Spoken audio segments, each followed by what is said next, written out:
আসসালামু আলাইকুম ভিউয়ার্স, আপনারা সবাই কেমন আছেন? আশা করি ভালোই আছেন। আপনাদের মাঝে নতুন একটি রেসিপি নিয়ে আমি হাজির হয়েছি। আমি আজকে আপনাদের রান্না করে দেখাবো দেশি মোরগের হান্ডি। তো চলুন দেখে নিই। এখানে আমি একটা বোল নিয়ে নিয়েছি, তার মাঝে দিয়ে দিলাম কিছু পেঁয়াজ কুচি। আমি পেঁয়াজ কুচিটা আমার মাংসের পরিমাণ অনুযায়ী নিয়ে নিয়েছি।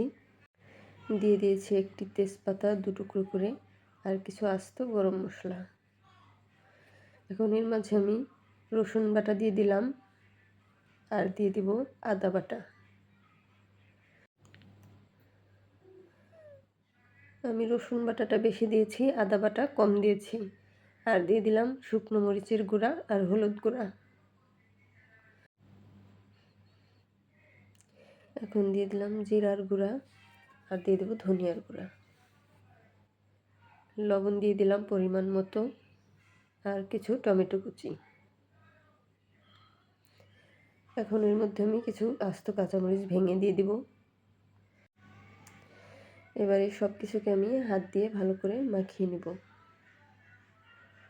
মাখানো হয়ে গেলে এর মাঝে আমি ধুয়ে রাখা মাংসগুলো দিয়ে দিব। দিয়ে মাংসগুলো দিয়ে সুন্দর করে মাখিয়ে নেব আবারও। এটা মাখিয়ে আমি 30 মিনিটের মতো রেখে দিয়েছিলাম। এখন চুলায় আমি একটা মাটির হাঁড়ি নিয়ে নিয়েছি, আর তার মাঝে দিয়ে দিলাম সরিষার তেল। তেলটা একটু বেশি দিতে হবে, যেহেতু এখানে হাঁডিতে রান্না করব। আমি চুলার আঁচটা দেখিয়ে দিলাম কতটুকু রাখতে হবে। আর এইভাবে ঘুরিয়ে ঘুরিয়ে হাঁডির চারপাশে আমি তেল লাগিয়ে নিচ্ছি।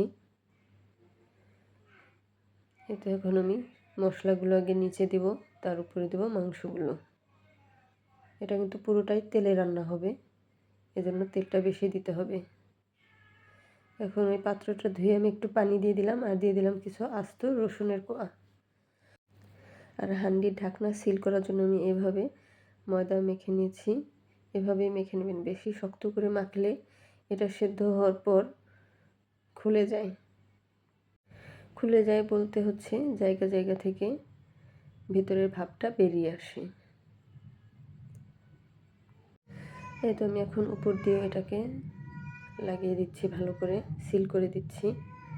এই হাঁডিতে আমি এবার দিয়ে 3 বার রান্না করছি, এই জন্য একটু ভয়ে ছিলাম যে এটা আবার ফেটে না যায়। আমি এটার উপরে একটা পুঁতো দিয়ে ঢাকনা দিয়ে নিলাম ভালো করে, যাতে এটা সরে না যায়। আর চুলার আঁচটাও দেখিয়ে দিলাম। এভাবে এভাবে আমি 10 থেকে 15 মিনিটের মতো রেখেছিলাম। এরপর পাতিলটা সরিয়ে আমি একটা তাওয়া দিয়ে নিয়েছি। তাওয়াটা গরম হওয়ার পর আমি পাতিলটা দিয়ে দিয়েছি। এই তো দেখুন, আমি এইরকম আঁচে আরও 10 থেকে 15 মিনিট রান্না করব। তবে মাঝে আমি আবার আঁচটা কমিয়ে দিয়েছিলাম, মানে 5 মিনিটের মতো হাই হিটে রেখে তারপর 10 মিনিট এরকম লো আঁচে রেখেছিলাম।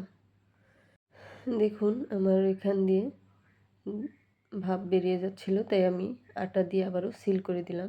দেখুন আবারও বের হচ্ছে। এই তো আমি খালি চুলায় 10 মিনিটের মতো আরও রেখে দিয়েছিলাম। এখন আমি ঢাকনাটা খুলে নিচ্ছি।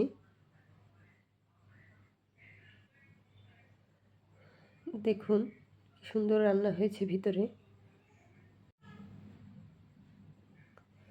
এখন এটাকে আমি নেড়ে চেড়ে দেবো। মাংসের মধ্যে থেকে দেখুন অনেকটাই পানি ছেড়েছে। এখন এটাকে আমি আর একটু জাল করে নিচ্ছি, আর দিয়ে দিলাম গরম মশলা গুঁড়ো। গরম মশলা গুঁড়ো দিয়ে আবার একটু জাল করে নেব। দেখুন ঝোলটা ফুটে উঠেছে। উপরে দিয়ে দিলাম পেঁয়াজ বেরেস্তা। এ তো আমার প্রায় 50 মিনিট এর মতো লেগেছে এই রান্নাটা শেষ করতে। দেখুন কি অসাধারণ লাগছে দেখতে। এভাবে কেউ রান্না করেছেন কিনা কখনো আমাকে জানাবেন। এখন এটাকে আমি পরিবেশন করে নিব। দেখুন চুলো থেকে নামানোর পরও এটা অনেকক্ষণ পর্যন্ত বলক হচ্ছিল। এটা আমি এখন এখানে নিয়ে নিচ্ছি। আর আজকে আমার একটু ঠান্ডার সমস্যা হয়েছে, এজন্য বারবার গলাটা লেগে আসছিল, এজন্য ভয়েসটা ভালোভাবে দিতে পারিনি। অনেক সমস্যা হচ্ছিল, তারপরেও চেষ্টা করলাম একটু ভালোভাবে দেওয়ার জন্য। দেখুন কি সুন্দর সেদ্ধ হয়ে গিয়েছে, একদম ধরার সাথেই খুলে যাচ্ছিল এমন।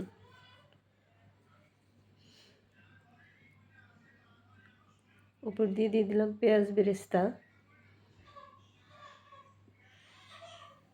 এই তো আমার রান্না হয়ে গেছে। আপনারা সবাই কেমন হয়েছে কমেন্ট করে আমাকে জানাবেন। ভালো থাকবেন সবাই।